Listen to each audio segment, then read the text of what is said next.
de la Patria y del Medio Ambiente, se abre la sesión.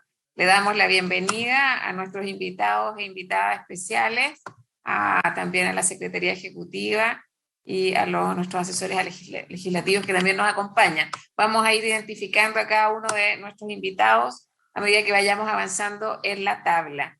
Le vamos a dar la palabra entonces a la Secretaría Ejecutiva, Catherine Ortiz, nuestra abogada ayudante, para que dé la cuenta del día de hoy. Catherine tiene la palabra. Gracias, señora presidenta. Buenas tardes a todos los senadores y senadoras presentes. Ahora, a continuación, voy a dar lectura a la cuenta del día de hoy de la Comisión del Medio Ambiente y Bienes Nacionales en sesión del día lunes 30 de agosto. Se han recibido los siguientes documentos. Reporte del Congreso virtual que contiene el resumen de las opiniones y comentarios emitidos respecto del proyecto de ley sobre arbolado urbano e infraestructura verde, boletín número 14.213-12. Carta de la Corporación Flora y Fauna Allineo, con la que remiten comentarios respecto del proyecto portuario minero Dominga, comuna de Liguera. Comunicación de la Corporación de Territorios por la Defensa de los Glaciares, con la que remiten una carta con los comentarios que no alcanzaron a efectuar en la sesión celebrada el día 24 de agosto.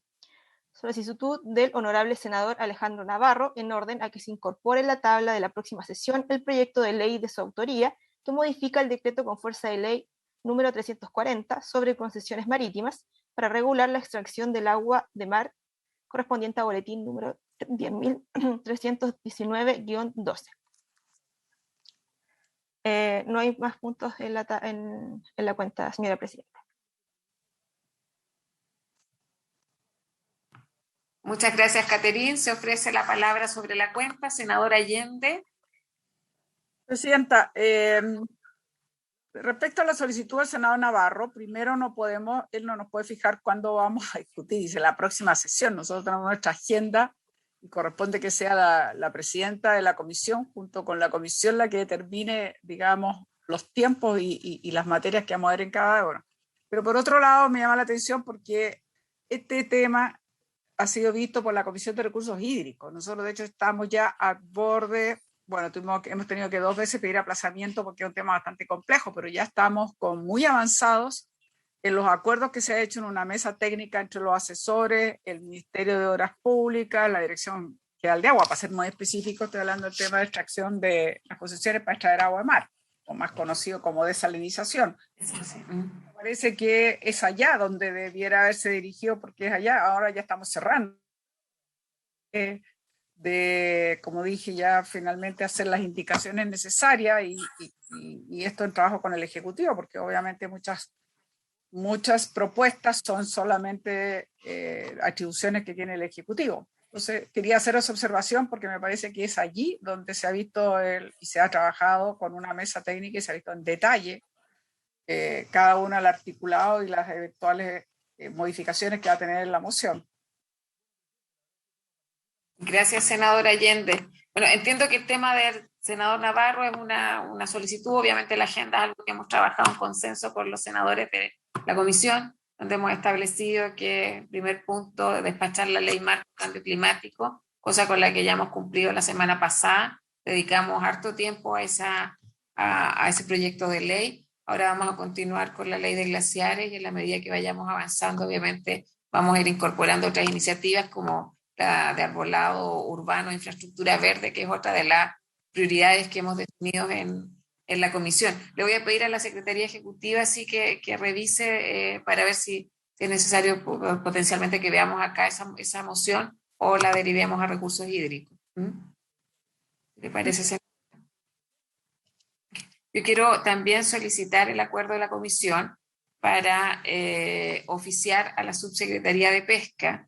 El día de ayer yo me he enterado, a raíz de voces que han surgido desde la localidad de Puyuhuapi, en la provincia de la comuna de Cisnes, provincia de Aysén, región de Aysén, la preocupación a partir de que han visto que se iniciaron las faenas de instalación de centros de cultivo de la empresa Salmones de Chile, Sociedad Anónima, a partir obviamente de una concesión entregada por la Subsecretaría de Pesca.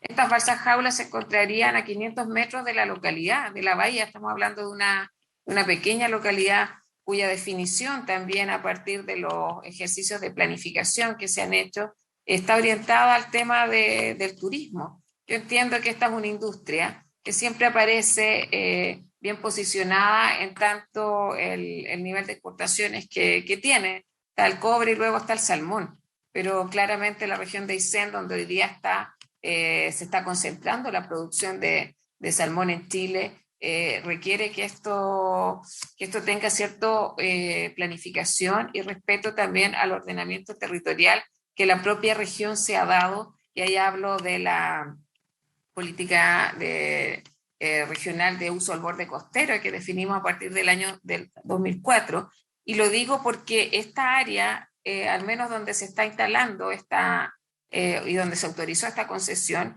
es una zona de desafectación de áreas apropiadas para el ejercicio de la acuicultura. Por lo tanto, contraviene lo que ya se ha definido en los ejercicios de zonificación.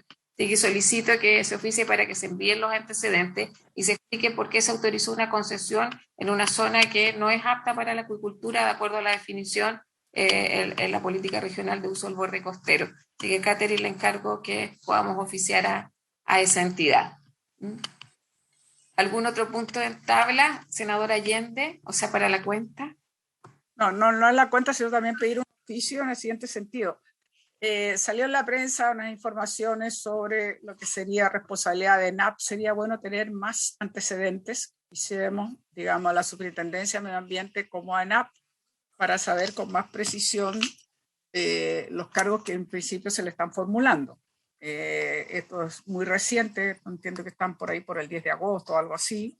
Y por otro lado, también han salido los medios, incluso de la superintendencia, dice que ha aumentado en un 35% las fiscalizaciones en la zona de Quintero Puchuncaví, mal conocida, como digo yo, zona de sacrificio, que nunca debemos haber tenido, pero bueno, yo pediría también oficio para saber específicamente a qué se refiere los mayores fiscalizaciones que ha hecho la Superintendencia de Medio Ambiente en justamente el sector de Quintero Puchuncaví. Son dos oficios distintos. Sí, Uno con ENAP y otro las mayores fiscalizaciones que se supone que está haciendo, o a lo mejor incluía ENAP, no lo sé, pero sería bueno que nos conteste la superintendencia.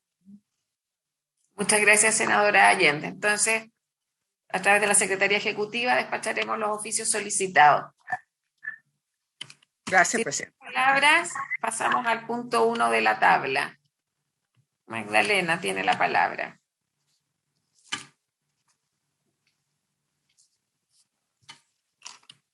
El punto 1 de la tabla, analizar la situación del proyecto minero portuario Dominga, ubicado en la comuna de Higuera. Los invitados a este punto es el presidente de la Federación Nacional de Trabajadores del Medio Ambiente, señor Francisco Cabrera, los dirigentes señora Verónica González y señor Luis Acuña, y la directora ejecutiva de la ONG Defensoría Ambiental, señora Alejandra Donoso.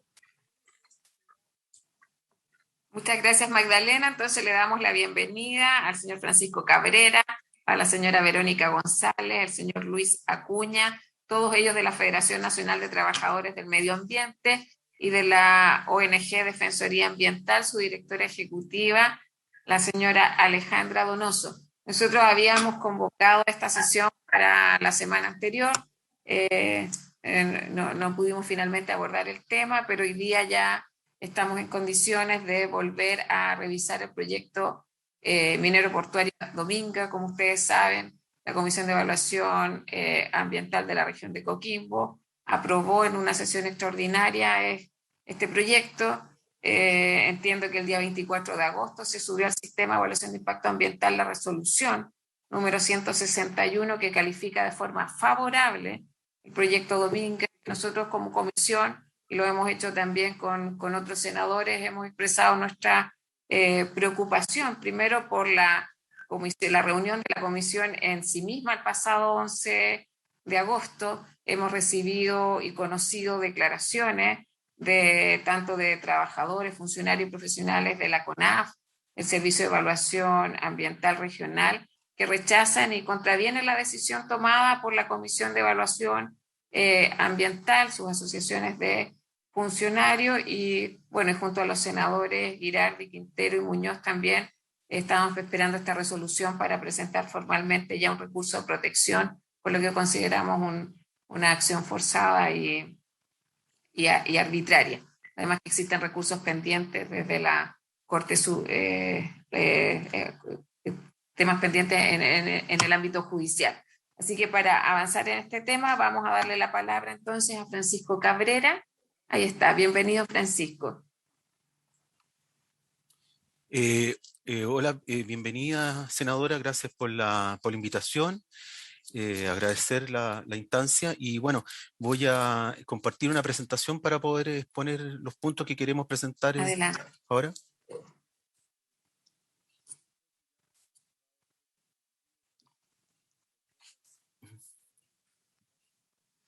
Ahí está.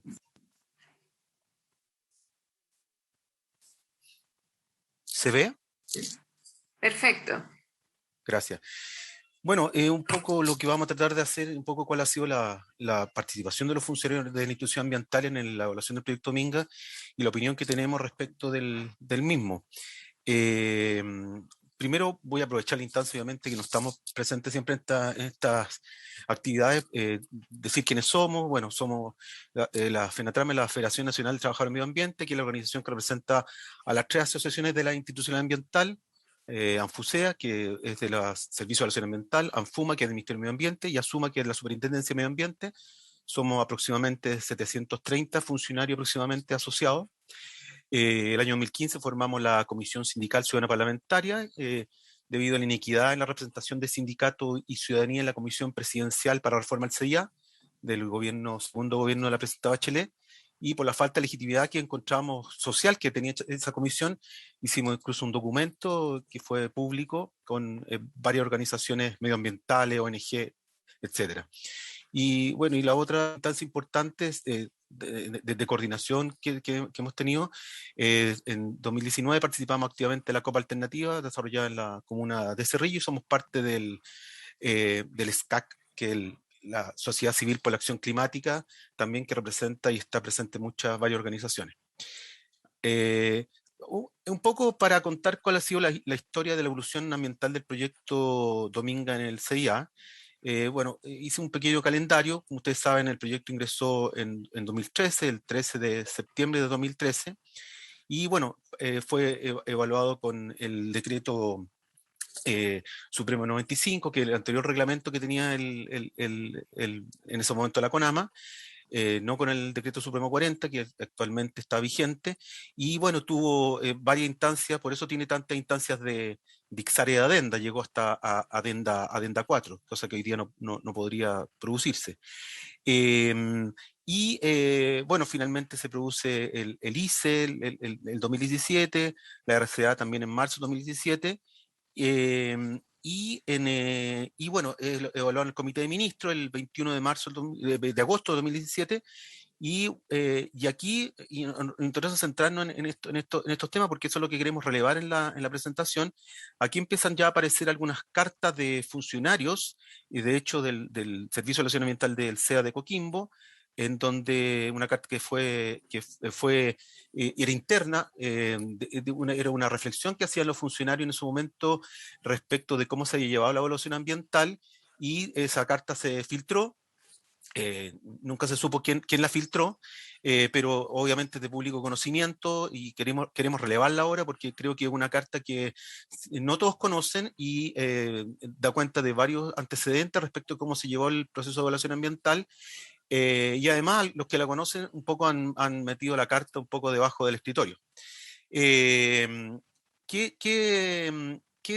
dice? Bueno, ahí pusimos una imagen de la carta. Dije, porque, perdón, me faltó un hecho muy importante, que me acompaña obviamente Fabiana Acuña y Verónica González, que son miembros también del directorio de la federación, así que me excusan ellos por esta omisión. Inexcusable, pero me disculpen ellos. Así que bueno, entonces pusimos esta imagen de la carta, que es de los funcionarios en su momento, está firmado por ellos, es pública.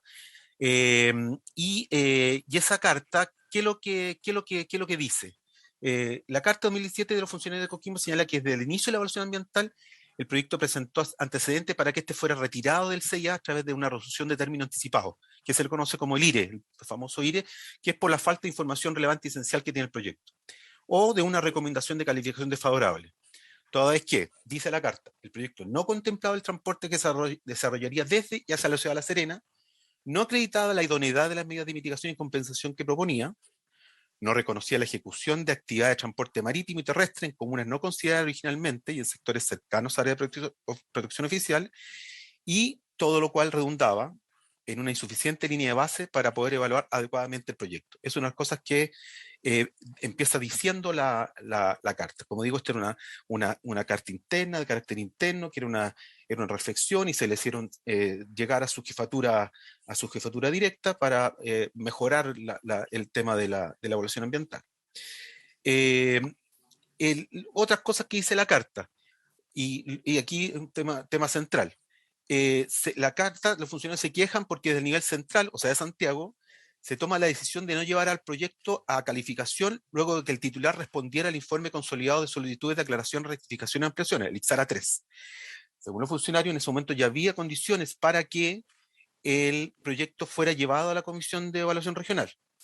Se elabora posteriormente, no se lleva a la calificación y se elabora desde el nivel central por cuenta propia y de manera inconsulta con el nivel regional, el IXARA 4. O sea, el equipo regional que estaba llevando a cabo la evaluación fue sacado de la evaluación en su momento. Estamos hablando segundo gobierno de la presidenta Bachelet. Estamos hablando de tal manera que quiero evitar también con esto, pues, quizás dicho algún sesgo político. Aquí los problemas que tiene de repente la evaluación ambiental excede el tema del gobierno de turno. Y en ese momento había un equipo de profesionales, abogados, que efectivamente desde Santiago intervinieron al equipo regional y le quitaron el proyecto. ¿Ah? Por eso que dicen ellos que se le habló por cuenta propia en IXARA 4. Posteriormente, habiendo llegado la respuesta del titular al IXARA 4, o sea, la adenda 4, se intervino el informe consolidado de evaluación, el ICE, de tal manera que el documento técnico que siempre emite el CEA a las comisiones para recomendar la calificación del proyecto fuese de aprobación favorable. Eso es lo que dice la carta. Entonces uno se pregunta, aquí obviamente, y fácil colegir, si sin intervención de nivel central, desde Santiago, de este equipo de un departamento que se llama de soporte, CESI, sin intervención de nivel central, ¿cuál hubiera sido la recomendación del proyecto a la Comisión Regional por el equipo de evaluadores? De la carta se puede colegir muy claramente que la recomendación hubiera sido de una calificación ambientalmente favorable del proyecto, es decir, de rechazo. No se puede corregir. Yo les puedo hacer llegar la carta, obviamente, a la comisión para que tengan los que no la conocen, y la redacción que tiene dicha carta, dicha reflexión. Lo otro que se dice dice la carta es que también se instruye al CEA de Coquimbo no considerar el pronunciamiento de la CONAF en el último IXARA, puesto que del equipo jurídico del nivel central de profesionales, según ellos, CONAF no tenía las atribuciones técnicas para pronunciarse respecto del ámbito marino del proyecto Dominga que afecta a la Reserva Nacional Pingüino de Humboldt. ¿Y por qué uno se pregunta qué dirá el pronunciamiento, qué decía el pronunciamiento de CONAF? ¿Qué podía decir el pronunciamiento de CONAF? ¿O por qué además esta elucubración que hizo un grupo de abogados respecto de que CONAF no tenía la derecha de atribuciones? Bueno, el pronunciamiento de CONAF dice, y esto está en el expediente porque en algún momento incluso desde el equipo a nivel central se sacó, no se permitió que el pronunciamiento de CONAF estuviera en el expediente. Sin embargo, CONAF ofició al Servicio de Evaluación Ambiental y finalmente lograron que el pronunciamiento que tenía CONAF respecto del proyecto en el último tramo fuera expuesta en el expediente. ¿Y qué decía eso? Dice CONAF: dada la ausencia de información esencial y relevante para la evaluación del proyecto, tanto en el EIA mismo como en las sucesivas adendas 1 y 2, esta corporación ha manifestado en el proceso aspectos que merecían aclaraciones, rectificaciones y ampliaciones. Lo IXARA. Sin embargo, estas preguntas, finalmente, que son hechas en estos documentos, fueron sistemáticamente desatendidas por el titular. Asimismo, el CEA no ejerció la facultad contenida en el artículo 15 bis de la ley 1300, que es llevar el proyecto, el 15 bis es llevar el proyecto a aire por información de relevante esencial, sacarlo del sistema por falta de información relevante esencial. Estas observaciones dan cuenta, uno, dice la CONAF, del fraccionamiento del proyecto al no incorporar ruta de navegación. B, la subestimación del área de influencia. Y C, la insuficiencia de información en línea de base. El mismo pronunciamiento CONAF señala que, a pesar de que nuestras observaciones fueron solicitadas expresamente, estas no fueron consideradas por el SEA. Y como consecuencia de ello no fueron subsanadas por el titular. Ahora, no fueron subsanadas por el SEA, esto quiero hacer la mención, no por el equipo de evaluador del nivel regional, sino que estamos aquí en este pronunciamiento en la última instancia, en donde es cooptado finalmente la evaluación del proyecto por el nivel central, por un departamento que existía en su momento, y obviamente no fueron expresadas las observaciones que estaba haciendo CONAF. A nuestro entender, dice CONAF continúa, en virtud de lo anterior, este servicio no comparte lo expresado por el SEA al señalar que el titular ha entregado la información idónea y suficiente para la caracterización de línea base del proyecto.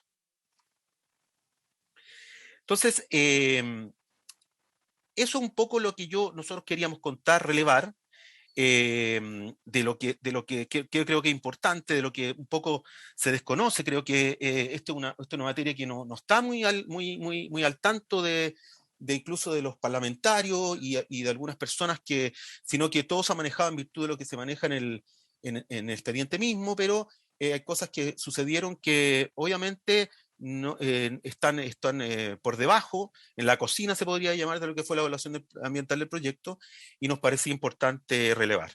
Finalmente, como ustedes saben, bueno, esto fue después del Comité de Ministros, se fue al Tribunal Ambiental, la Corte Suprema, y finalmente, obviamente, tal como dijo la senadora Jimena Orden, ya fue desarrollada la RCA el 24 de agosto, y en virtud de obviamente, de la Comisión de Evaluación última, han salido una serie de cartas de los diversos asociaciones de funcionarios. Está la carta como pueden ver en la imagen, de los profesionales de CONAF. Está la declaración que saca la Asociación de Funcionarios del Servicio de Evaluación Ambiental, ANFUSEA. Está la declaración que sacamos nosotros como Federación Nacional de Trabajadores del Medio Ambiente.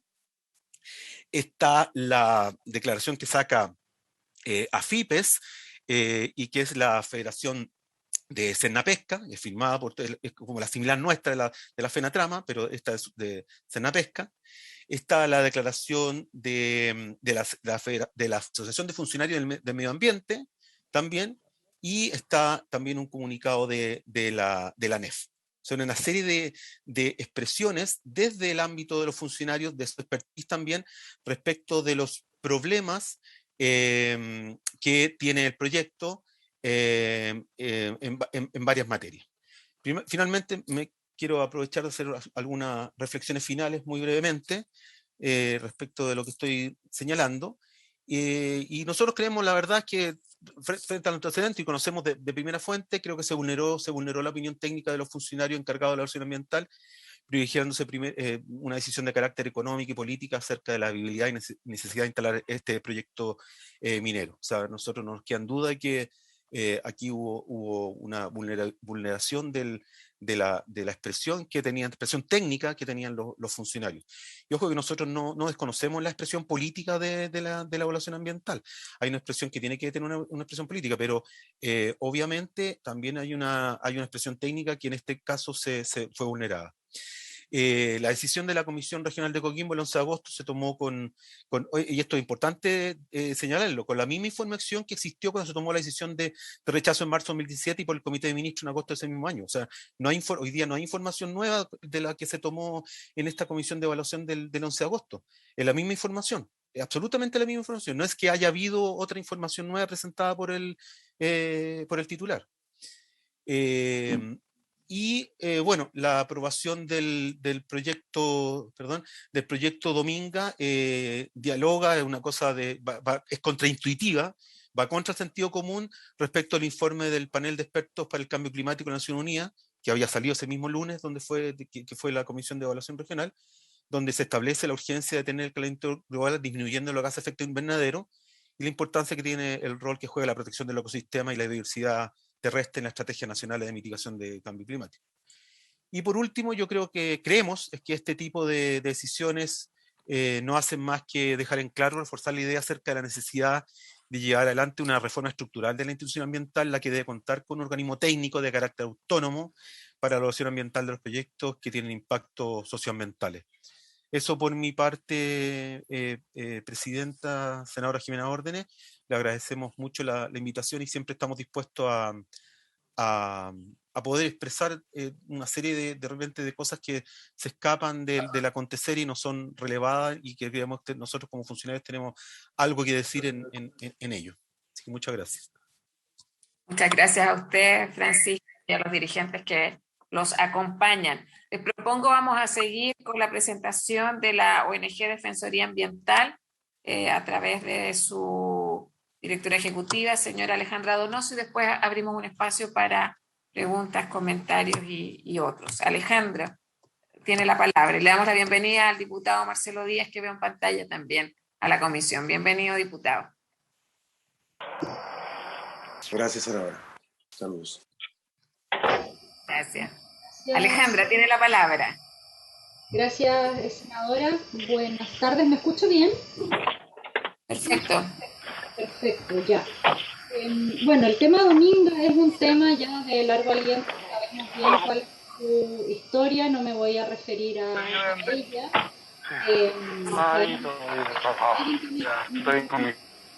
Alejandra tiene intermitencia, no sé si es otro micrófono. Les pido ahí a los colegas y a los invitados si podemos silenciar. Ahí parece que sí, muchas gracias. Bueno, como les decía, la historia de Dominga es larga, se remonta de hecho antes de Dominga a Barrancones y la etapa de las centrales termoeléctricas que se quisieron instalar también frente a la Reserva Nacional Pingüino de Humboldt, frente al archipiélago de Humboldt, y bueno, sabemos que eso no aconteció a pesar de que había una autorización ambiental que fue echada por tierra por parte del presidente de la época, que es el actual presidente, ¿no?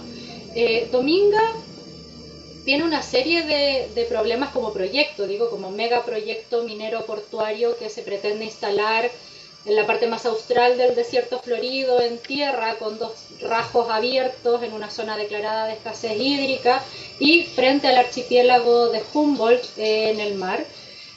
Tiene problemas de índole política, que son los que acaba más o menos de señalar Francisco Cabrera, pero también tiene problemas técnicos, técnico-ambientales, tiene problemas jurídicos y además de tener problemas ambientales graves, ¿no? En primer lugar, respecto de los problemas técnico-ambientales, algo planteaba Francisco hacia el final de su presentación.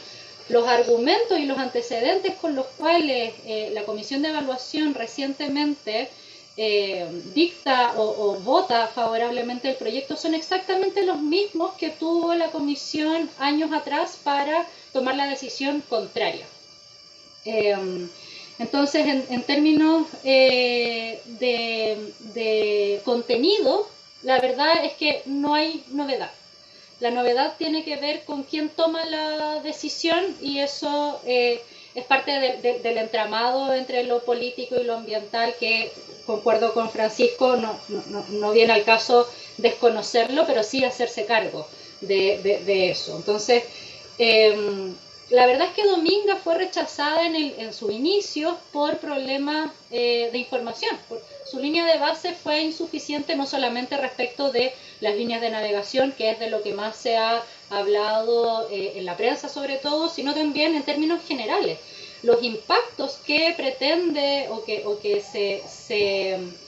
se llevarían a cabo en la eventualidad de la aprobación del proyecto Dominga no son de aquellos susceptibles de ser abordados a través de un set de medidas de mitigación, reparación o compensación idóneas. No nos olvidemos que el sistema de evaluación de impacto ambiental como parte fundamental de nuestra institucionalidad ambiental no tiene por objeto aprobar proyectos, sino evaluar impactos. Y esa evaluación de impactos es preventiva. Por lo tanto, el Servicio de Evaluación Ambiental, al realizar un análisis técnico-ambiental, tiene el deber técnico de aprobar o rechazar un proyecto. Entonces, la aprobación de los proyectos no es obligatoria y, por lo tanto, tanto el Servicio de Evaluación, la Comisión de Evaluación, como el Comité de Ministros, el Director Ejecutivo cuando corresponda, no tienen el deber de generar las condiciones para que los proyectos puedan ser aprobados. O sea, las condiciones bajo las cuales un proyecto puede o no puede ser aprobado son las que propone el titular del proyecto y las que evalúa el sistema de evaluación de impacto ambiental. Entonces, ahí hay un primer problema, o el problema basal, digamos, que tiene Dominga, es que por los mismos motivos por los que fue rechazado en un primer momento, se mantienen en esta nueva etapa, y además son los mismos motivos por los cuales, bueno, Francisco nos comentó ya con mayor detalle lo que ocurrió dentro de la evaluación en el primer momento, y que también ameritaba un término anticipado de procedimiento, que no ocurrió porque, bueno, la institucionalidad ambiental establece unos plazos que son un poco incompatibles con la solicitud de rechazo anticipado, con los oficios y los plazos y cómo eso ocurre. Entonces eso no ocurrió. El tema es que, en términos concretos, Dominga genera o pretende generar una serie de impactos que no son compatibles con el territorio en el que se pretende instalar, tanto en tierra, en la mina con sus 2 rasgos abiertos sobre la parte más austral del desierto florido, como su puerto, su megapuerto que pretende instalar frente a la Reserva Nacional y el archipiélago de Humboldt. Ahora, en ese contexto es que la decisión de rechazo del proyecto en primera instancia fue impugnada por parte del titular del proyecto, estaba en su derecho de hacerlo, y esa decisión, dado el diseño institucional nuevamente que tenemos, y aquí Dominga yo creo que nos muestra un muy buen ejemplo de lo perfectible que es nuestra institucionalidad ambiental, porque esa resolución de calificación ambiental, que era desfavorable, fue impugnada por el titular del proyecto, no se encuentra firme. Y no se encuentra firme, e incluso habiendo sido resuelta por parte del Comité de Ministros, por parte del Tribunal Ambiental e incluso por parte de la Corte Suprema, lo que dijo la Corte Suprema en su minuto fue que todas las decisiones que se habían tomado por parte del Tribunal Ambiental no obedecían a aquello que debe hacer el Tribunal Ambiental en el contexto de la evaluación de los impactos, y que es evaluar impactos ambientales y, bueno, en el contexto del contencioso administrativo, obviamente, pero sí hacerse cargo de la idoneidad de la decisión tomada, y eso no fue realizado por parte del Tribunal Ambiental de Antofagasta, y por eso su sentencia fue casada, fue objeto de un recurso de casación por parte de la Corte Suprema, que ordenó entonces dictar una sentencia, esta vez conforme a derecho, aspectos ambientales de fondo, ¿no? Sin embargo, el Tribunal Ambiental dictó una sentencia que no se condice con aquello que ordenó la Corte Suprema, y por ese motivo está hoy día pendiente de resolución un nuevo recurso de casación que todavía la Corte Suprema no ha conocido. Entonces, en ese contexto, lo que hace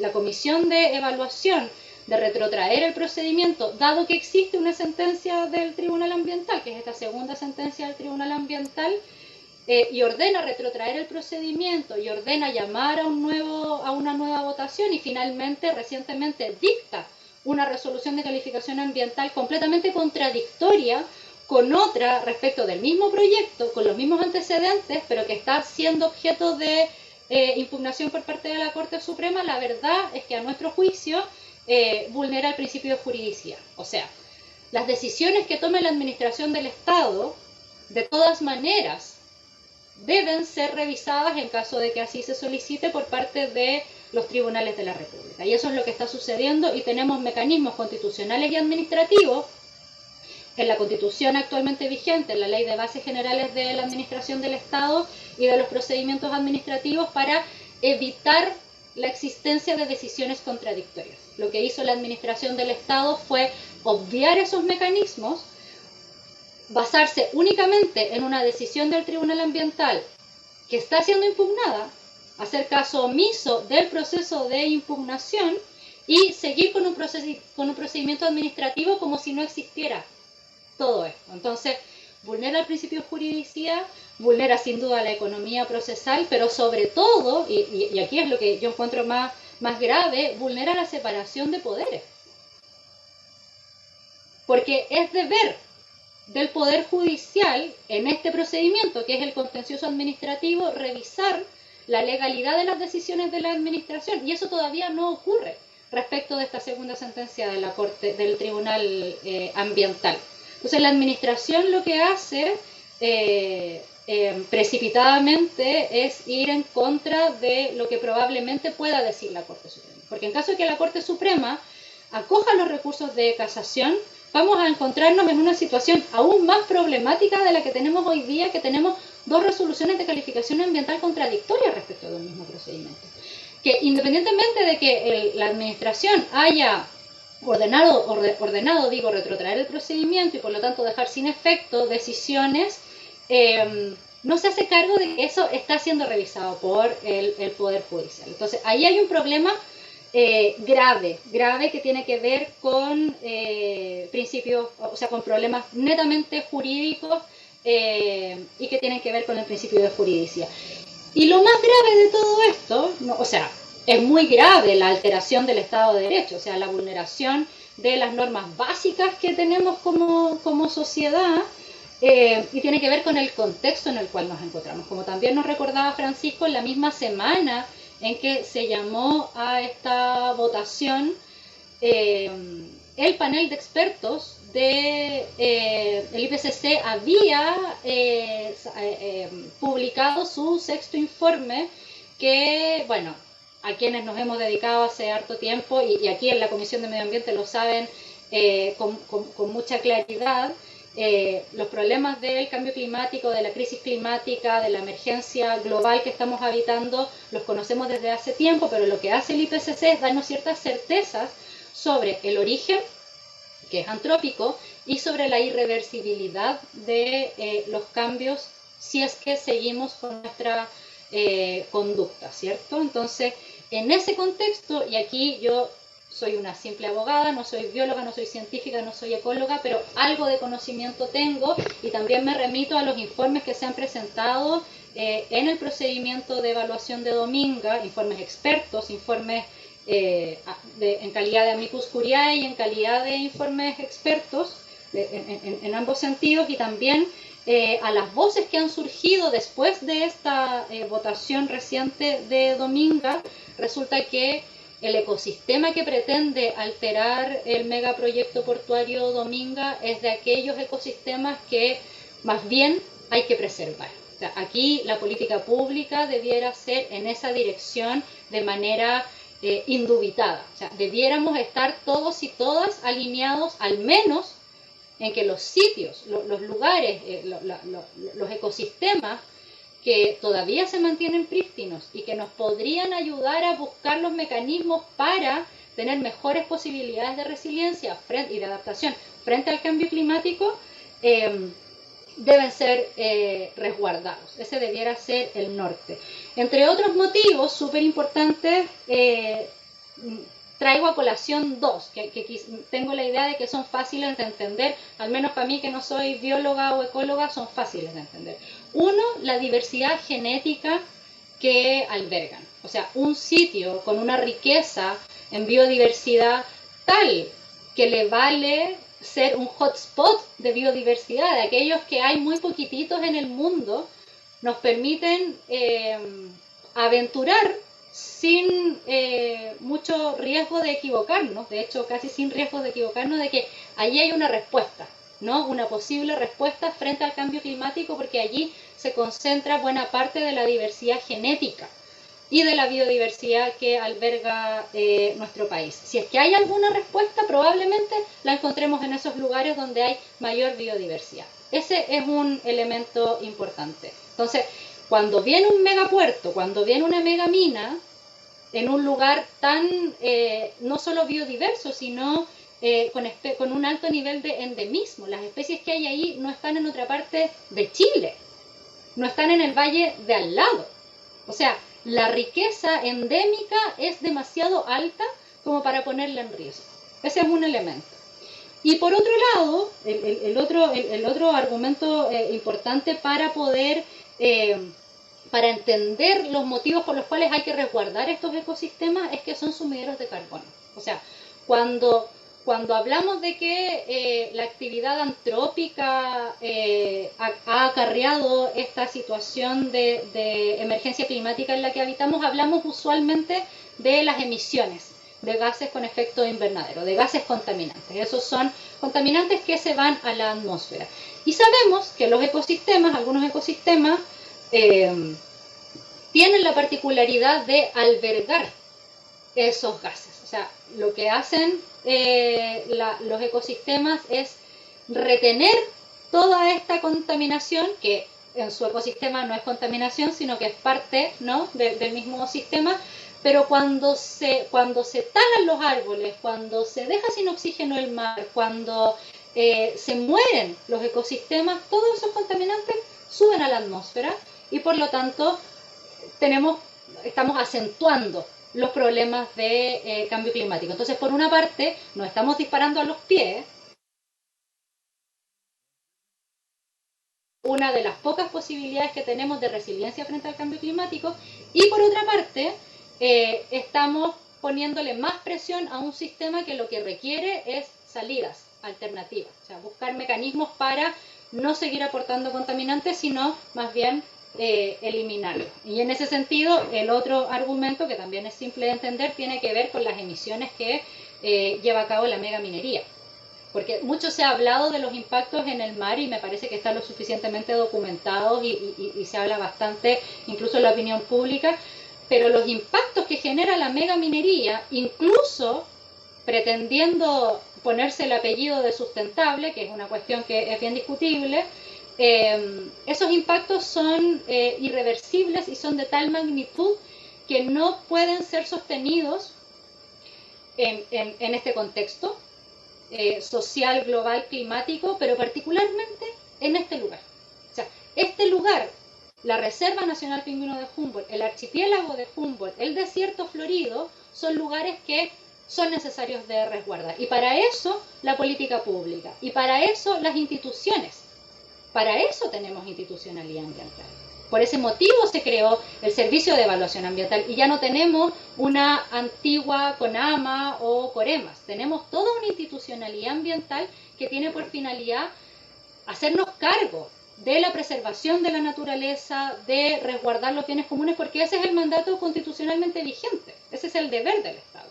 Entonces, a mí lo que me preocupa es la tergiversación o el mal uso de las instituciones con fines políticos o con fines económicos, cuando la resta, digamos, de este proceder queda en los territorios y en los ecosistemas. O sea, el costo, al final, una vez más, lo paga el medio ambiente, que no es otra cosa que los ecosistemas y los lugares que necesitamos como parte de ellos para poder seguir habitando a nivel macro. No solamente en Coquimbo, porque ahí yo formo parte del procedimiento representando a comunidades que habitan el territorio y que se oponen a la instalación de Dominga, pero este es un problema que también afecta al país en su conjunto, a la región y al planeta. O sea, ¿cuántos hotspots de biodiversidad tenemos en el mundo? ¿Qué responsabilidad tenemos?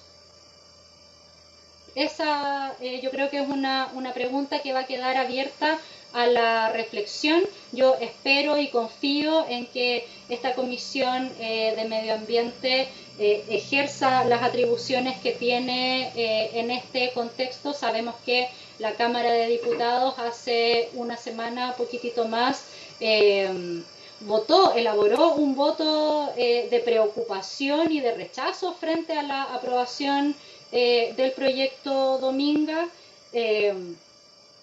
Son decisiones, son expresiones, pero de todas maneras yo confío en que no solamente la institucionalidad ambiental y los tribunales, la Corte Suprema, vamos a ejercer todas las acciones que correspondan, pero también espero que esta honorable comisión también ejerza las atribuciones que tiene en función de proteger los ecosistemas y hacerse cargo de la emergencia climática y ambiental que estamos habitando desde su pequeño lugar que le corresponde hoy día en este contexto, en particular respecto al megaproyecto portuario minero Dominga y a su irregular y reciente votación.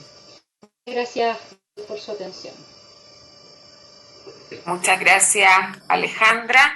Bueno, como lo señalé al inicio de esta sesión, creo que el megaproyecto Dominga tiene que generar un rechazo bien transversal desde el punto medioambiental y que incluye obviamente a gran parte de los parlamentarios que nos hacemos parte de este trabajo desde el área legislativa.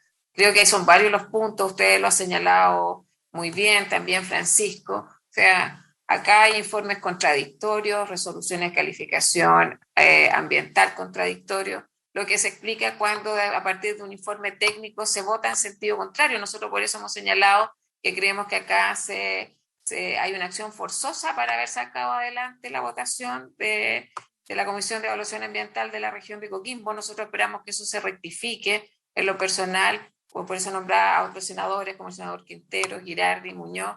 Nos hemos hecho parte también de un recurso porque vamos a hacer todo lo que esté en nuestras manos para que no se le dé continuidad a un proyecto que bypassó los informes científicos también. Hablamos de informes técnicos, pero acá hay evidencia científica respecto de por qué no debería haberse resuelto favorablemente este informe. Así que hay varios temas y en un contexto, como usted también lo planteaba, hemos conocido el informe del panel intergubernamental de expertos de cambio climático y claramente sería otra contradicción más. Y más preocupante aún que la línea base ha pasado tiempo también. No es solo que en un principio no había, a mi juicio, información relevante y esencial, como lo señaló Francisco Cabrera, sino que también a medida que ha pasado el tiempo, también la primera línea base, que ya era insuficiente, me parece que hoy día ya requiere una nueva mirada. Así que voy a abrir la palabra sobre el tema. Se ofrece la palabra. Presidenta, yo creo que en aras al tiempo, solamente ratificar, primero agradecer la presentación tanto de Francisco Cabrera como de la abogada Alejandra Donoso, que ha sido clarísimo.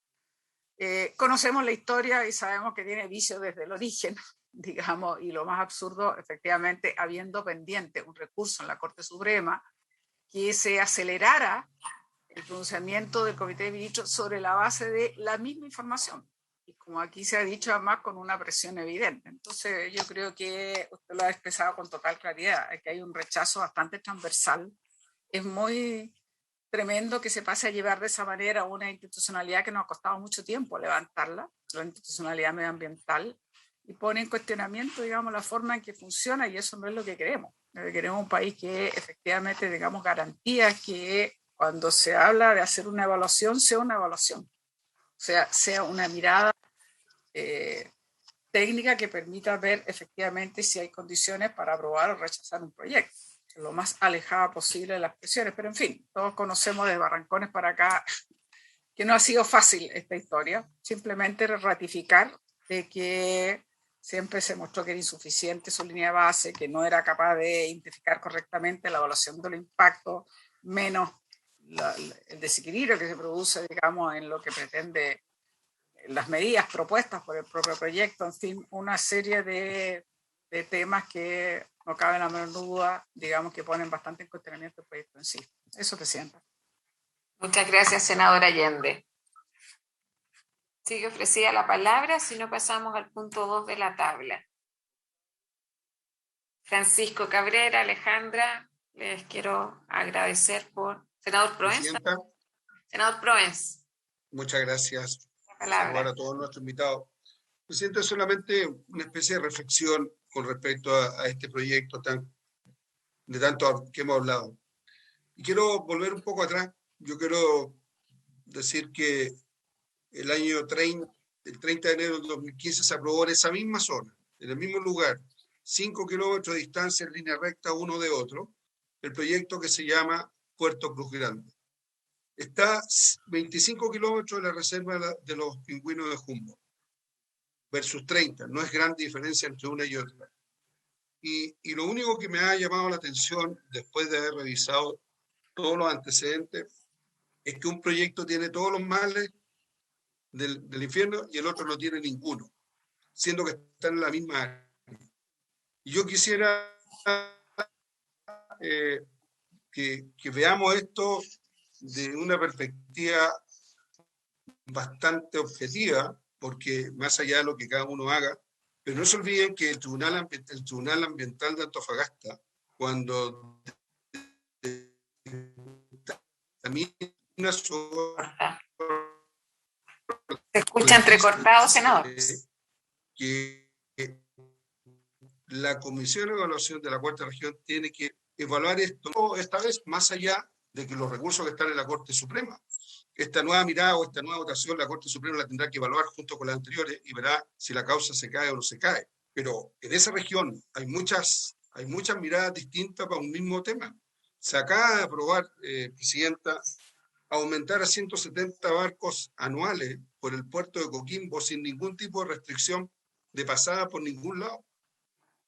Y resulta que eso va sumando a la misma zona que todos queremos proteger, que es la Reserva Nacional de los Pingüinos de Humboldt, que es parte de mi región. Yo por eso quiero decir, sino que en el fondo quiero poner sobre la mesa que los criterios que se hacen para uno u otro son, no siendo las mismas áreas afectadas, son, desde mi punto de vista, muy distintos de mirar, muy distintos de analizar y con resultados totalmente diferentes en sus votaciones y en sus aprobaciones. El puerto Cruz Grande, nunca escuché a nadie reclamar por él, sin embargo, como dije, está en la misma zona en que está hoy día el Puerto Domingo, el cual yo no defiendo, ya bajo ningún punto de vista, pero sí quiero poner ese contexto arriba de la mesa. En el puerto Cruz Grande pasan 6 barcos mensuales, en el otro pasan 4, ya, más allá de las cosas técnicas que yo no me voy a hacer cargo porque no me corresponde a mí, pero obviamente que hay una mirada diferente bajo un mismo punto, siendo que lo central es la reserva de los pingüinos de Humboldt. Para mí ese es el punto. Si nosotros vamos a proteger esa área, debiéramos estar enfocados en eso y no mirando los puertos ni nada por el estilo. Y además de eso, y creo que aquí este es un tema que se debiera resolver de otra manera, porque al menos yo he leído en 2 ocasiones, en el mes de marzo del año pasado, salió uno de los puertos diciendo que ellos están dispuestos a ocupar un solo puerto. Y tengo entendido que lo ratificaron hace poco tiempo atrás. Entonces, si ese es el camino, de que sea solo un puerto, que es una de las cosas que dice el senador Girardi, bueno, que las empresas se junten, resuelvan el tema y dejemos de andar discutiendo sobre un tema que a lo mejor tiene una salida diferente a la que nosotros estamos buscando. Esto, Presidenta, yo se lo he dicho en varias oportunidades cuando fue presidente el senador Girardi de esta comisión, hice ver esto mismo que estoy diciendo hoy día. A mí me llama mucho la atención que en uno de los puertos nunca hubo reclamo alguno, estando en la misma zona, y en el otro todas las penas del infierno. Eso, Presidenta, gracias. Muchas gracias, senador Proes. ¿Sí ofrecía la palabra? Ok. Vamos a seguir con el punto 2 porque también tenemos que dejar un espacio para eso. Así que, Francisco, Alejandra, muchas gracias por vuestras presentaciones y comentarios. Pasamos al punto 2 de la tabla. Gracias por la invitación, Presidenta. Magdalena.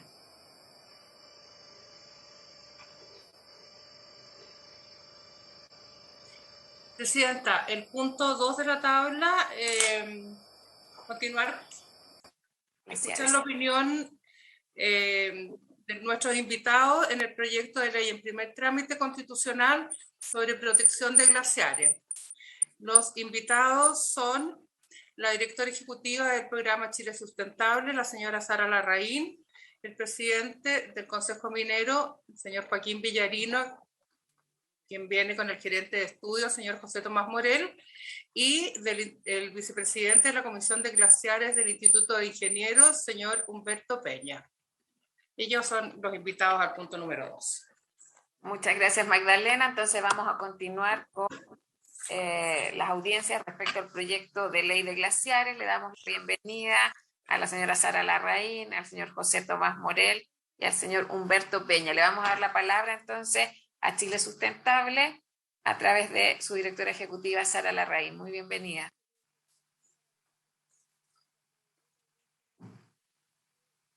Muy buenos días a los senadores de la comisión. Muchas gracias por la invitación, por su intermedio, señora presidenta. Quería solicitar permiso para compartir pantalla. Está habilitada, Sara. Perfecto.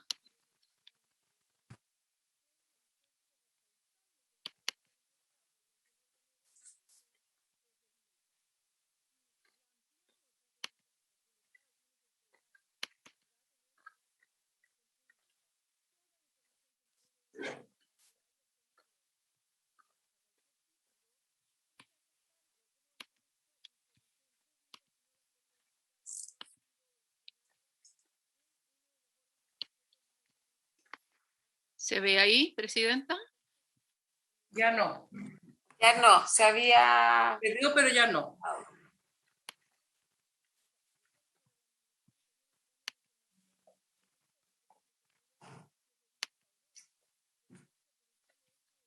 Vamos a tratar de ir nuevamente. ¿Ahí se ve? No. No. Ya vamos a cortarlo.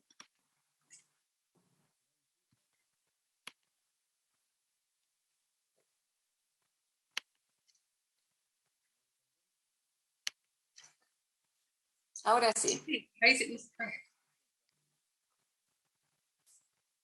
Ahora no la veo yo. No, ahora ya no está. Estuvo. Se ve su pantalla, Sara, pero no la presentación. No se está ejecutando.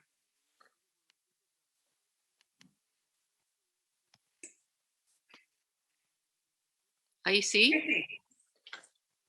Perfecto. Voy a poner la presentación completa.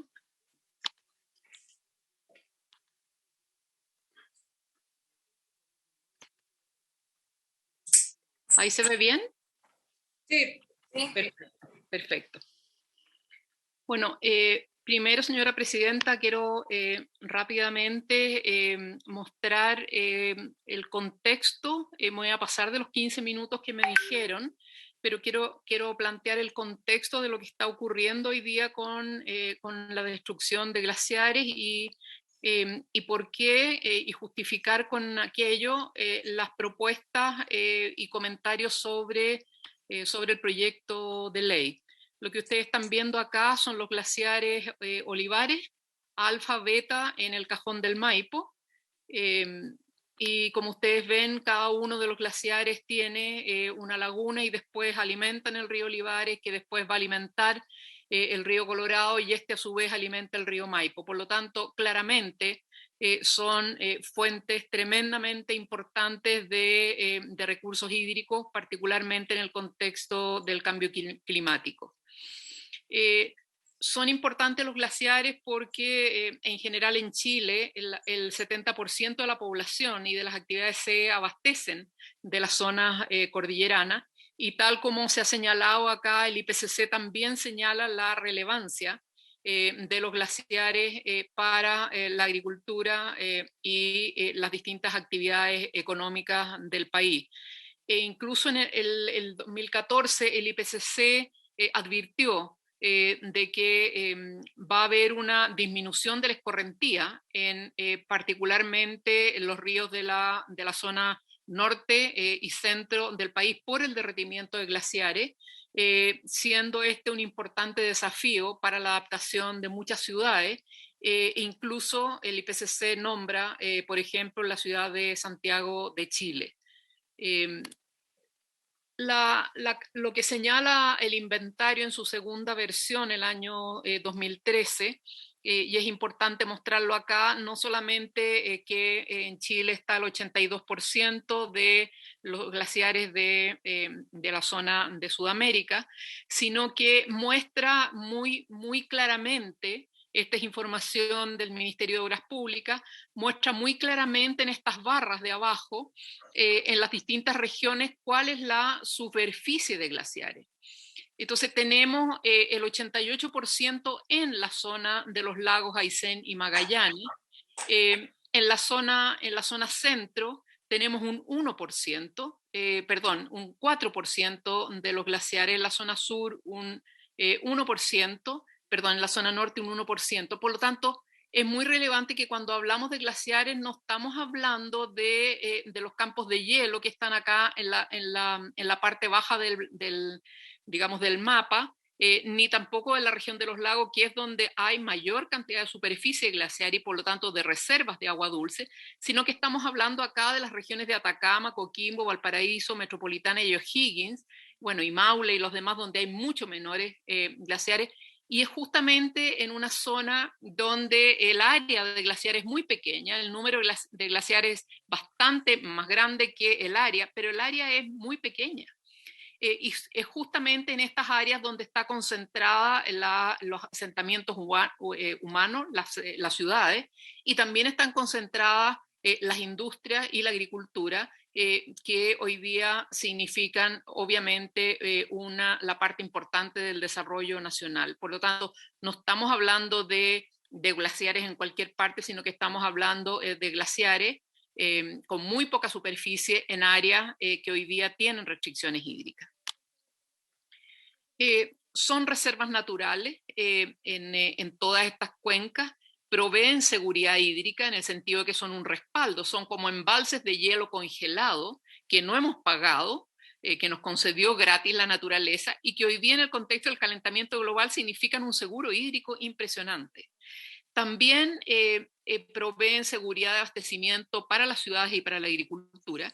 Y es tremendamente importante porque, por ejemplo, el año pasado, probablemente va a ocurrir este año, pero como también ocurrió en la sequía en décadas pasadas, en los 80, etcétera, los glaciares entregan más agua porque el hielo más antiguo queda expuesto y por lo tanto la recarga glaciar en los ríos es mayor, llegando a ser 70% incluso en la cuenca del Maipo y de la Concagua, con lo cual, una vez terminada la nieve en el mes de diciembre, etcétera, se sigue regando en la agricultura, se siguen abasteciendo las ciudades con recarga glaciar.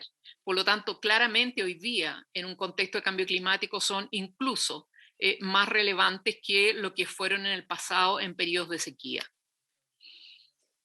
Tenemos, esto lo voy a dejar para que lo tengan, no voy a exponer, pero acá hemos tenido 6 proyectos de ley de protección de glaciares desde el año 2005 hasta hoy día, hasta el año 2021. En general han sido bloqueados, unos en el Senado, otros en la Cámara, y hoy día el último fue retirado por la ministra Cubillos, les quitó el patrocinio en los primeros meses del gobierno del presidente Piñera, y justamente en reacción a esta quitada de patrocinio del Ejecutivo es que los senadores presentaron la moción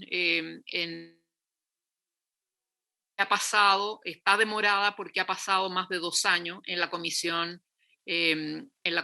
de minería.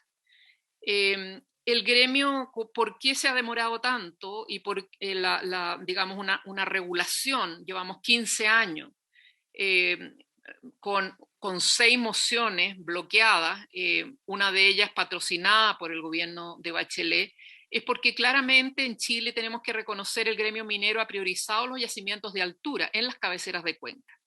Y es allí donde se ha evidenciado la destrucción de glaciares, humedales, etc. El modelo de producción nuestro es de explotación de recursos a gran escala para exportación, pero en el contexto del cambio climático esto agrava la crisis de las fuentes de agua dulce y obviamente hay que remirar el tema en la medida en que hoy día el país está expuesto a una mayor inseguridad hídrica y claramente tenemos que velar por una mayor integridad de los sistemas hidrológicos de los cuales dependemos. La minería ha destruido glaciares, que es lo que conocemos y son las lecciones que hemos sacado hasta ahora. Primero en la etapa de exploración, mediante construcción de caminos sobre glaciares, depositación de polvo en suspensión, lo que acelera el derretimiento, perforación mediante uso de explosivos, pero también en la etapa de explotación se ha evidenciado remoción masiva de hielo con maquinaria pesada, depositación masiva de polvo en la superficie de los glaciares, particularmente por las detonaciones, cuando es de rasgo abierto, por el transporte y por el funcionamiento de las maquinarias en la faena. Pero también hemos tenido sepultación de glaciares, principalmente glaciares rocosos, bajo botaderos de estériles. Esto ha sido una práctica generalizada del sector minero hasta hoy. Y lo que nosotros estamos verdaderamente hoy día viendo es que la destrucción de glaciares agrava la desertificación que ha estado sufriendo Chile, pero nos hace hoy día, en el contexto del cambio climático, mucho más vulnerables en términos no solamente de la agricultura y las ciudades, sino que también de los ecosistemas. El gobierno, la Dirección General de Agua, ha destacado las principales destrucciones de glaciares en la cuenca del río Huasco por minera Barrick, en la cuenca del río Choapa por minera Los Pelambres, en la cuenca del río Aconcagua por la División Andina de Codelco y en la cuenca del río Mapocho Maipo por los bronces de Anglo American.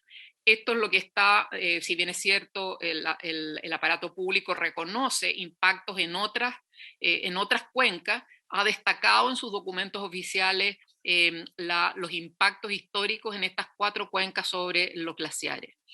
Aquí tenemos Barrick Gold en su etapa de exploración. Hubo una destrucción del 62% del glaciar Toro 1, ustedes lo pueden ver en el último cuadro, donde dice el año 2000, los anteriores son fotografías aéreas anteriores, y el glaciar Toro 2, una destrucción en un 71%, lo que obviamente en la cuenca del río Huasco, en la región de Atacama, lo que es absolutamente irreversible. Peor aún, se intervino en la etapa de explotación el glaciar Esperanza con construcción de caminos, transporte de vehículos, maquinaria, dispersión de material particulado, y la RCA, la resolución de calificación ambiental, porque este proyecto fue sometido al estudio de impacto ambiental, permitió que Barrick extraer oro mediante minería subterránea bajo el área de glaciar y también depositar material de descarte sobre un glaciar de roca, el glaciar Nevada Norte, que en 7 años lo taparían completamente, un vertedero de descarte de aproximadamente 320 hectáreas. Es decir, incluso en el sistema de evaluación de impacto ambiental tenemos aprobación de proyectos que afectan, digamos que cubren glaciares o que claramente impactan el ambiente que permite la mantención de estos embalses de hielo congelado. Sabemos el caso de Barrick, voy a ir muy rápido, pero esto para que quede en la comisión. Tuvimos 7 procesos sancionatorios por causales de no control de polvo sobre glaciares, por falencia en la entrega de información respecto al monitoreo de glaciares. Hubo una sanción el año 2013 en mayo por infracción gravísima, por no construir obras asociadas al manejo de aguas de contacto, reportes sobre glaciares, incumplimiento de inspección, etc. Tenemos paralización de obras mientras no se ejecuten los sistemas de manejos de agua, etc. Hay multas de $16 millones. Después, en julio, la Corte de Apelaciones de Copiapó ratifica la suspensión del proyecto establecida por la Superintendencia. En el mes de septiembre, la Corte Suprema ratifica la paralización por el incumplimiento de las medidas ambientales y finalmente, 4 años después, la Superintendencia caduca la resolución de calificación ambiental. Es decir, tenemos un proyecto donde se aprueba intervención de glaciares, pero aún y se aprueban algunos elementos, algunas condiciones, pero aún estas, debido a que son lugares remotas, no hay fiscalización, aún estas no se cumplen y finalmente la resolución es caducada. El segundo caso es de Antofagasta Minerals, en la cuenca del río Choapa. Esto es en la región de Coquimbo.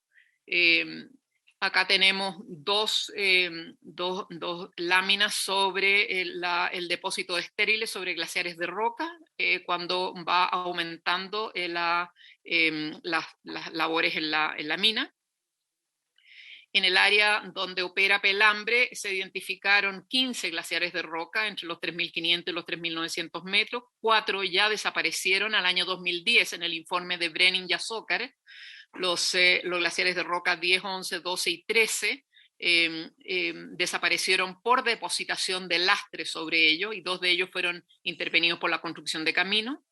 Pelambres ha afectado, según los estudios glaciológicos, reservorios permanentes de agua fosilizada en la cuenca del río Choapa, en Coquimbo, con una pérdida equivalente a 2,84 millones de metros cúbicos de agua, lo que fue provocada por intervenciones no anunciadas por ninguno de los estudios ambientales presentados a la autoridad entre el año 97 y el año 2004.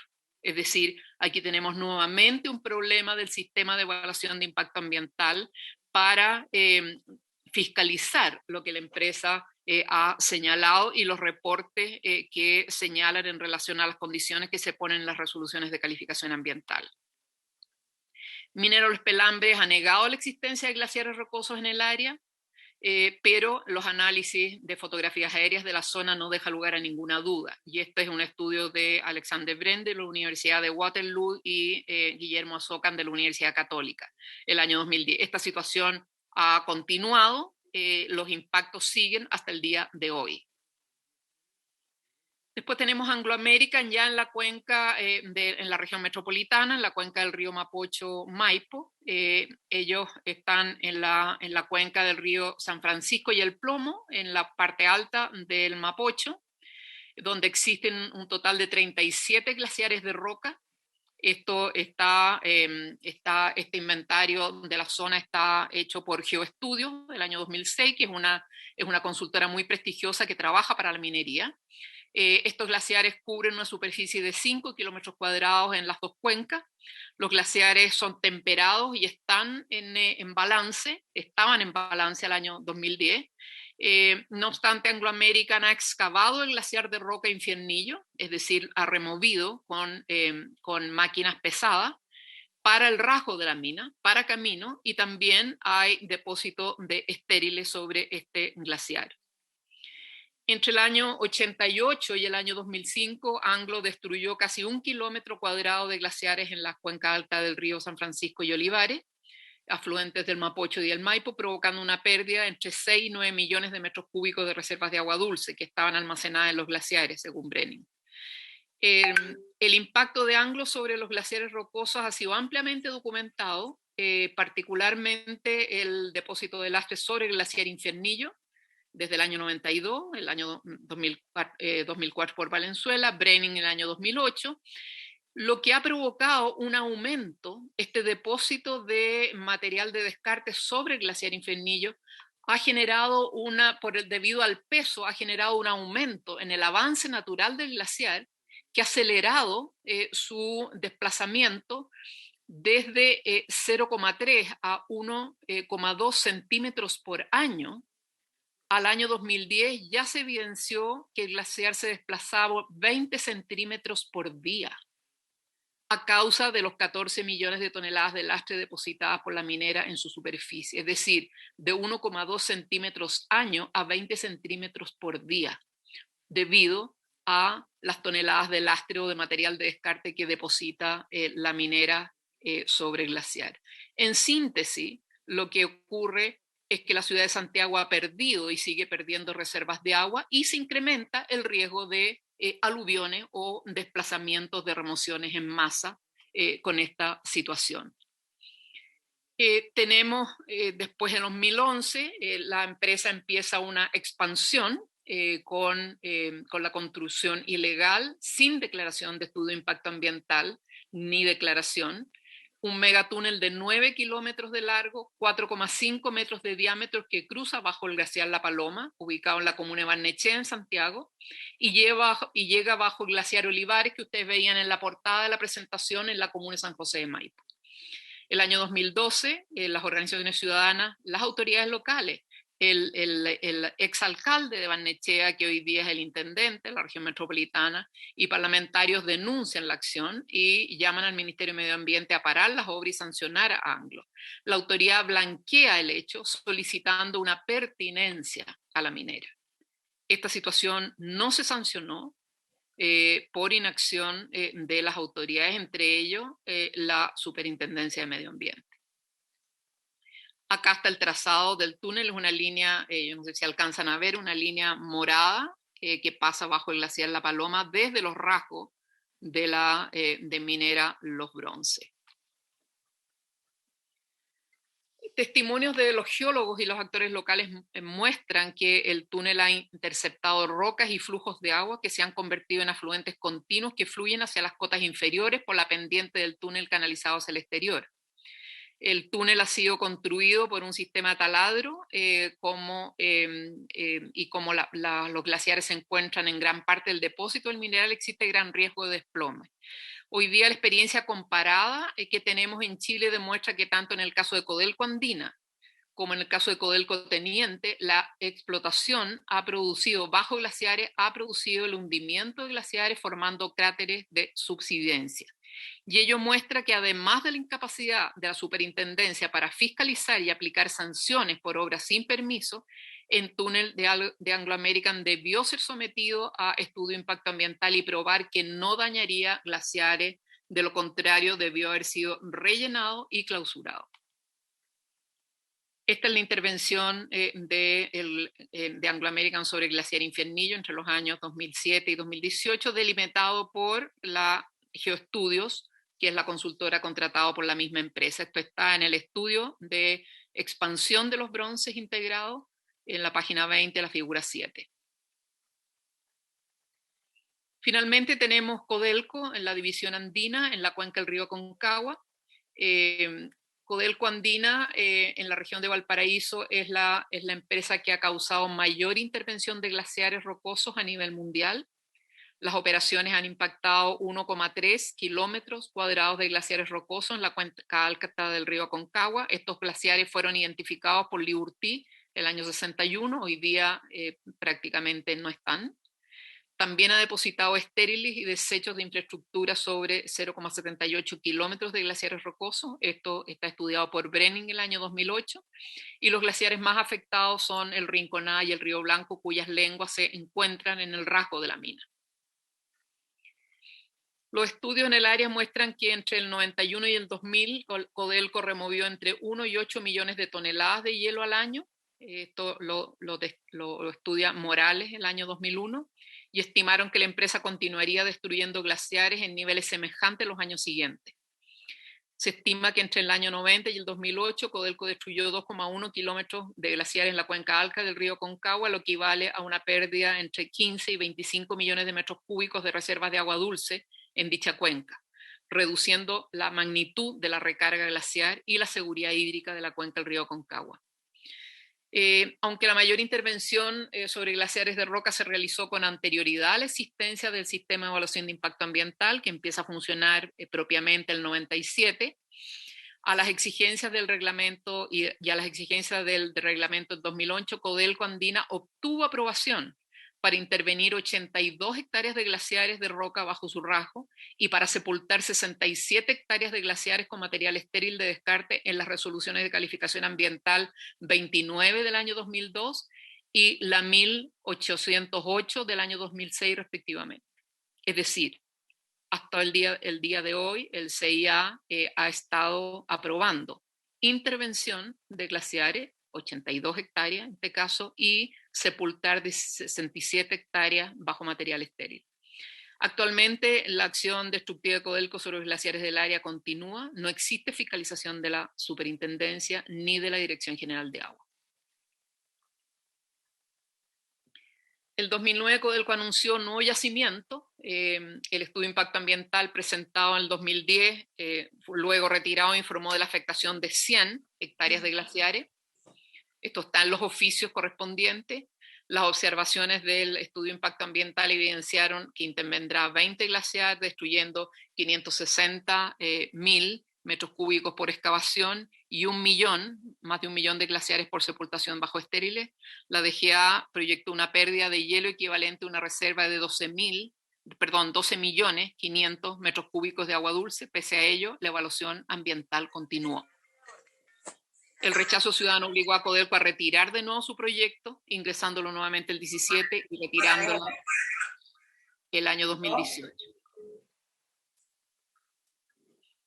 Esta es una de las tablas del proyecto Andina. Y si ustedes se fijan, hay una divisoria, están el centro donde están los glaciares teñidos de amarillo, son los glaciares que están en el área de Andina 244.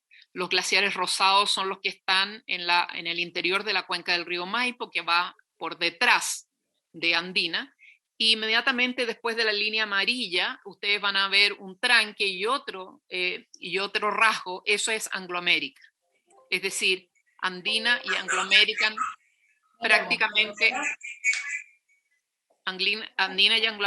prácticamente están en cuencas contiguas separadas por un filo que lo quise mostrar para después explicar en las propuestas de modificación del texto.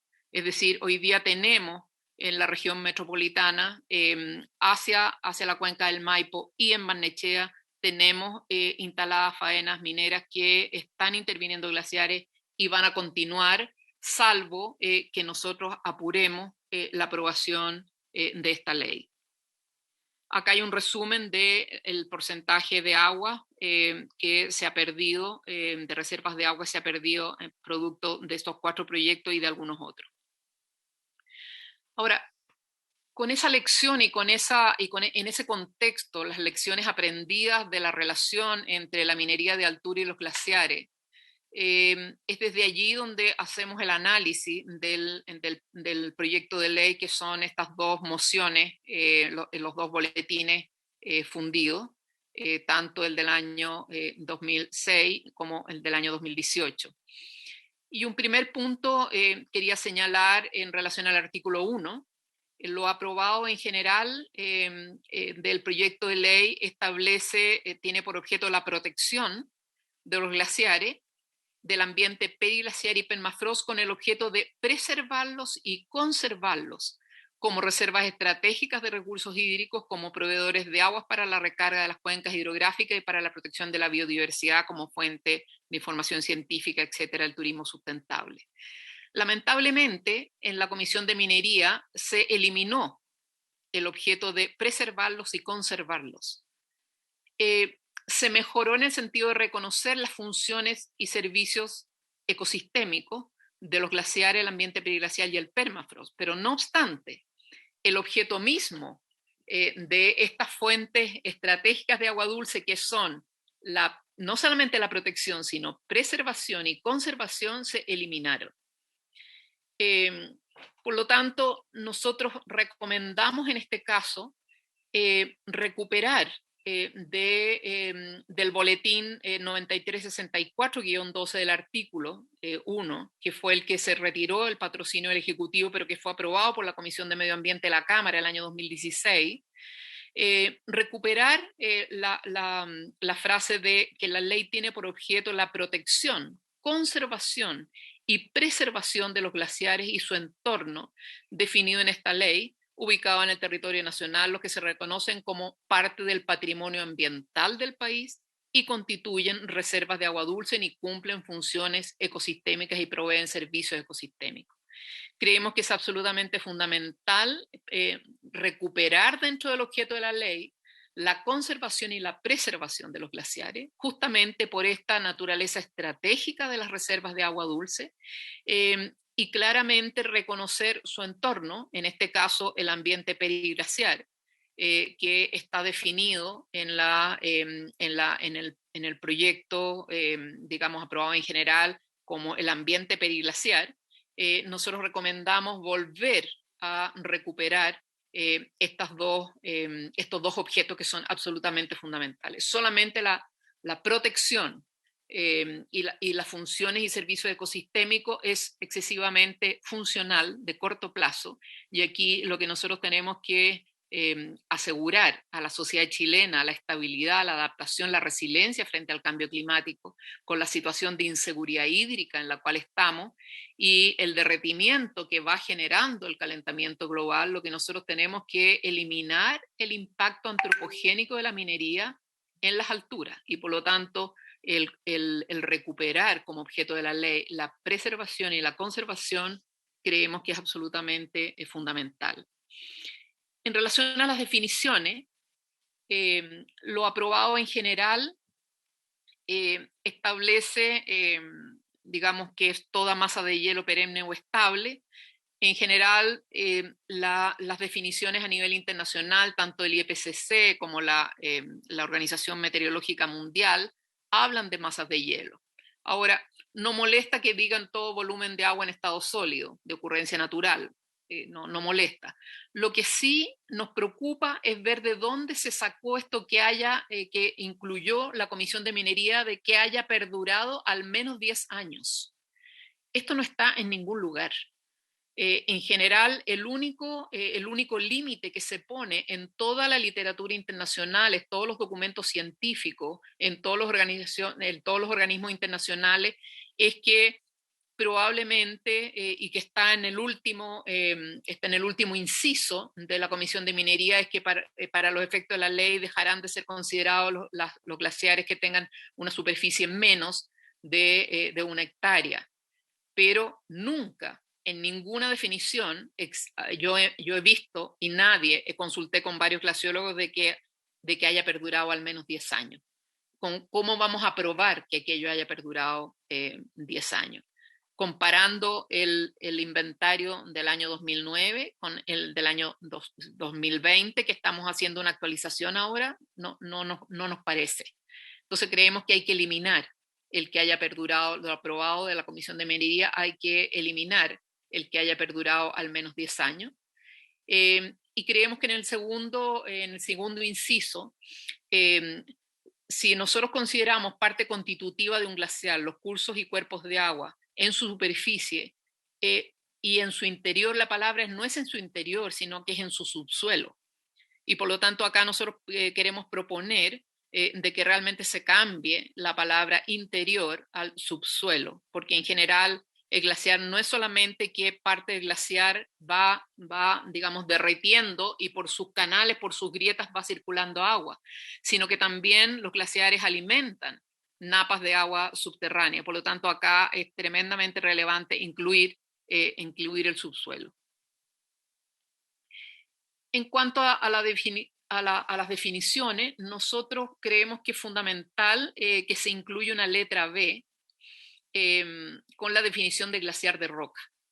Y ahí recomendamos utilizar una definición muy simple del boletín 9364, 12-12, en que en su artículo 2, la letra E, estableció el año 2016 y fue aprobado por la Cámara de Diputados, debido a que el texto aprobado por la Comisión de Minería no queda claramente incluido los glaciares de roca en la definición de glaciar.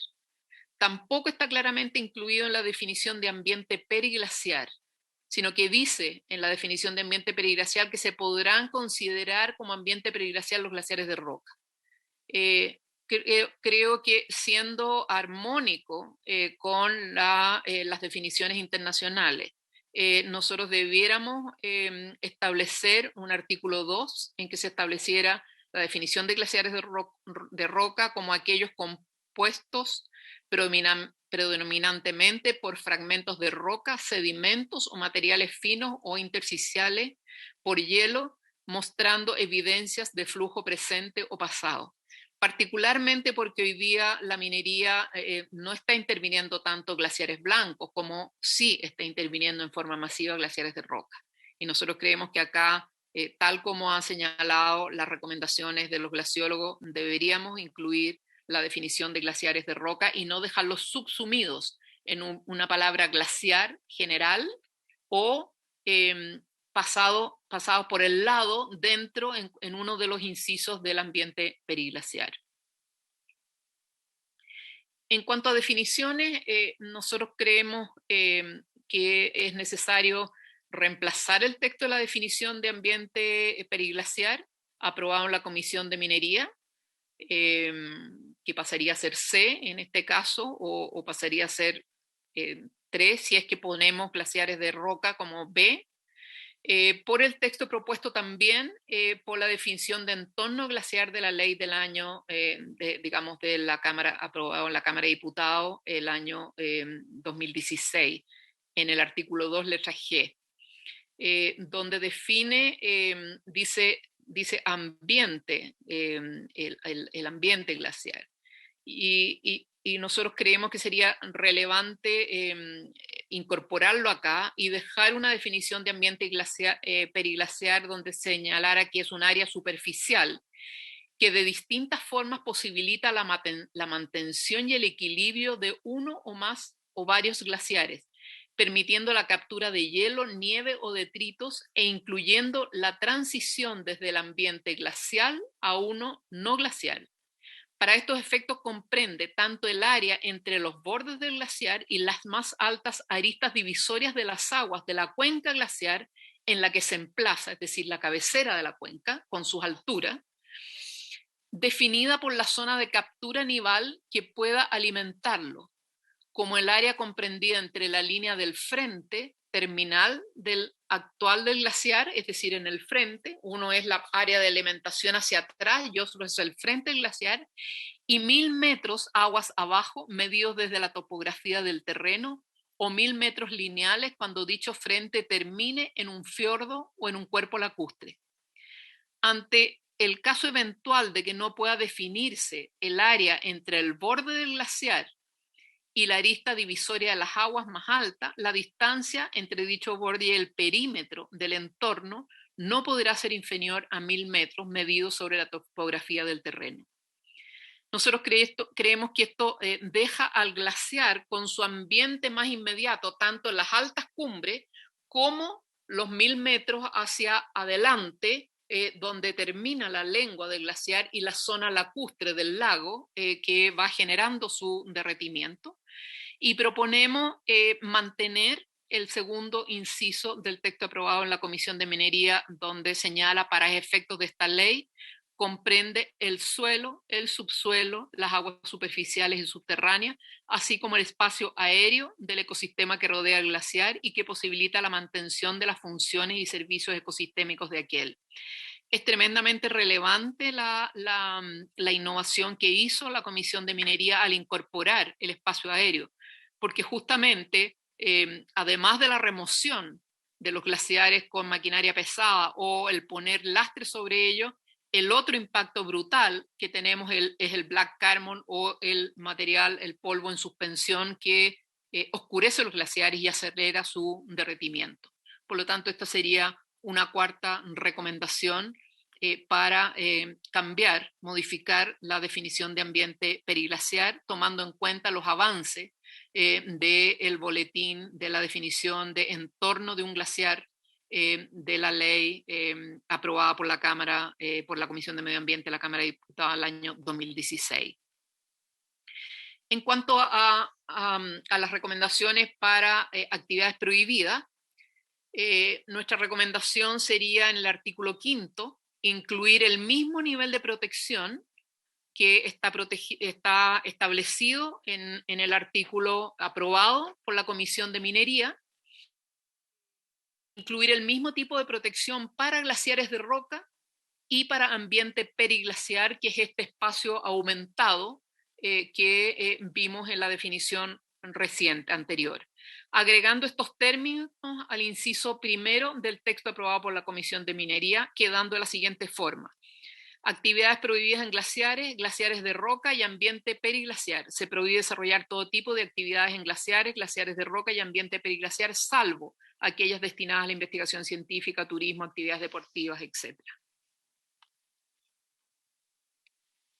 En cuanto a la protección del permafrost, nosotros recomendamos utilizar el texto que aprobó la Comisión de Minería en su artículo 6 para el ambiente periglaciar y que se propuso poner bajo el nivel de protección en el artículo 5. Es decir, como el periglaciar lo subimos a un nivel más alto de protección junto a glaciares, glaciares de roca y periglaciar en el artículo 5, creemos que para el permafrost sería tremendamente relevante avanzar en un sistema de protección bastante bien definido que quedó en el artículo sexto que la Comisión de Minería aprobó para para ambiente periglaciar, pero nosotros consideramos que este es relevante para el permafrost.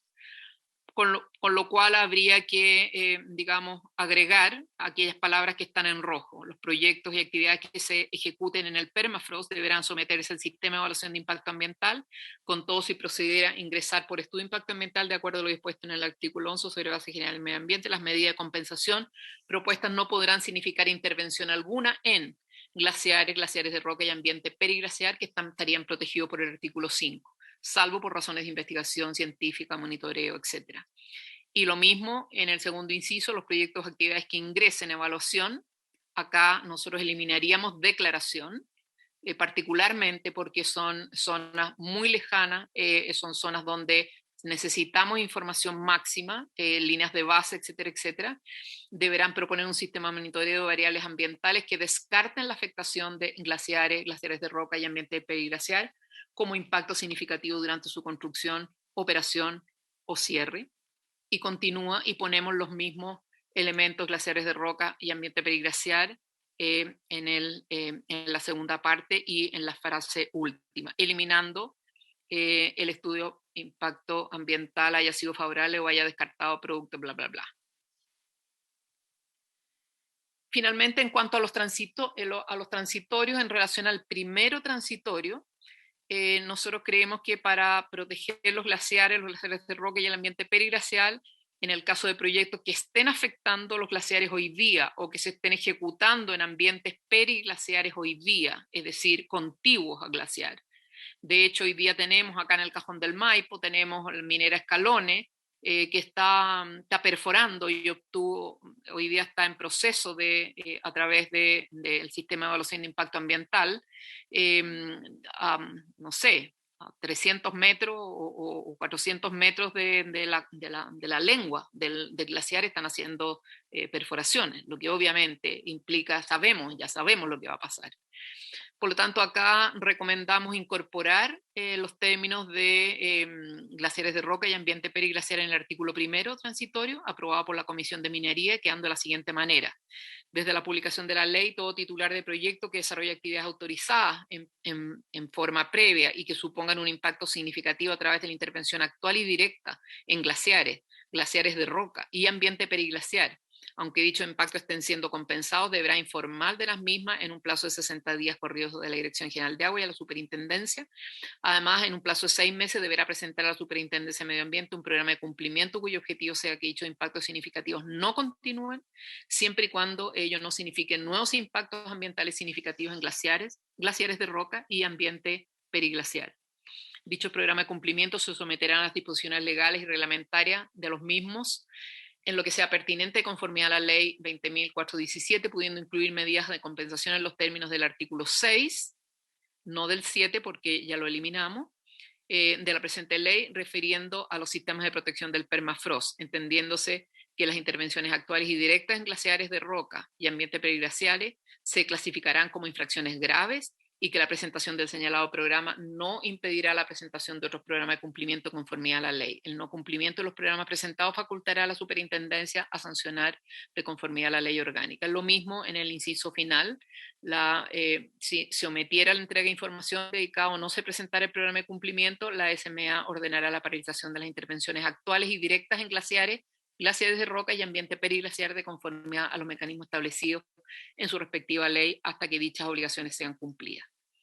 Y finalmente, en el artículo segundo transitorio, ya que incluimos la norma sobre ambiente periglaciar en el artículo primero, nosotros consideramos que sería importante referir la norma establecida en el artículo transitorio 2, aprobado por la Comisión de Minería, incluir este artículo transitorio para el permafrost también con las distintas recomendaciones a partir de la publicación de esta ley. Por lo tanto, incluimos en lo referido a glaciares de roca y ambiente periglaciar en todos los incisos. Finalmente, y con esta lámina quería terminar, hoy día tenemos que la autoridad ambiental en las resoluciones de calificación ambiental ha permitido que los glaciares sean destruidos o sepultados por la actividad minera. Y hoy día claramente la necesidad de la inseguridad hídrica de la sociedad chilena, el cambio climático que no va a hacer más que agravarla, claramente el momento de excluir los glaciares y el ambiente periglaciar de las actividades extractivas y contaminantes. Este es un imperativo ético, político, de sobrevivencia, o sea, verdaderamente no hay ninguna posibilidad de continuar con el régimen pasado. Proteger los glaciares para la seguridad hídrica del país en el contexto del cambio climático implica la salida de la minería de las cabeceras de cuenca del país, allí donde hay glaciares. El agua claramente vale más que el oro y que el cobre para cualquier alternativa de desarrollo nacional. Sin agua podemos vivir con menos cobre, pero no podemos vivir con menos agua. Y yo creo que claramente la adaptación al cambio climático requiere poner condiciones territoriales a la minería, tanto estatal como la minería privada. Les quiero volver a mostrar el número de glaciares y el área de glaciares y de qué estamos hablando. Aquí estamos hablando de la región de Atacama, mostramos Barrick, hasta la región de O'Higgins, donde está Caletones, pero estamos hasta la metropolitana. En esas 4 regiones, Atacama, Coquimbo, Valparaíso y Metropolitana, tenemos 4 proyectos emblemáticos donde se está interviniendo glaciares, donde se ha intervenido glaciares históricamente y donde tenemos problemas de inseguridad hídrica. No podemos seguir en la misma situación. Entonces yo creo que hoy día están todos los panoramas claros para verdaderamente entregar condiciones distintas, acotadas, y verdaderamente responsables en el contexto del cambio climático a la minería y en general las recomendaciones que hacemos de modificaciones de lo aprobado en minería van en esta dirección, señora presidenta. La protección de los glaciares es la única medida sin enormes costos que hoy día tenemos para avanzar hacia la seguridad hídrica en el país en un contexto de cambio climático que nos va a tener esta situación crítica al menos hasta el año 2050. Muchas gracias. Muchas gracias a Chile Sustentable, a Sara Larraín. Esta comisión estaba convocada hasta las 14 horas, son las 14:22. Entiendo que la Secretaría Ejecutiva se estaba contactando con algunos de nuestros invitados. Entiendo que porque la idea es dar los mismos tiempos, espacios. Agradecer la exposición de Chile Sustentable, pero se escapó a los tiempos que habíamos propuesto para cada uno de los expositores. Entonces les quiero proponer, y escucharlos por supuesto, porque si no continuamos, a señor Joaquín Pilarino del Consejo Minero. Yo entiendo que es posible que ustedes expongan mañana a través de otro expositor. No sé si eso es así. Presidenta, buenas tardes. Muchas gracias por la invitación. Yo lamentablemente tengo que estar fuera de Santiago mañana, pero el presidente general del Consejo podría exponer a la hora que lo cite la comisión. No hay problema. Muchas gracias al presidente del Consejo Minero. Entonces les propongo mañana en el mismo horario, de 12:30 a 14 horas, pero la idea es que tengan el espacio suficiente para poder también hacer su presentación. Está presente con nosotros la Comisión de Glaciares del Instituto de Ingenieros, el señor Humberto Peña. Les quiero hacer la misma pregunta y nos continuamos con su presentación. Sí, lamentablemente la Secretaría no me informó. Muy buenas tardes. Sí, no habría problema en adaptarse a un nuevo horario. Yo les agradezco mucho ahí el tiempo, la disposición.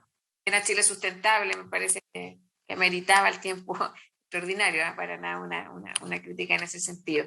Pero la idea es que nuestros 2 invitados también puedan tener el mismo espacio. Entonces les propongo que quedamos convocados desde ya para el día de mañana a partir de las 12:30. Comenzamos con el Consejo Minero y continuamos con el Instituto de Ingenieros a través del ingeniero Humberto Peña. ¿Les parece?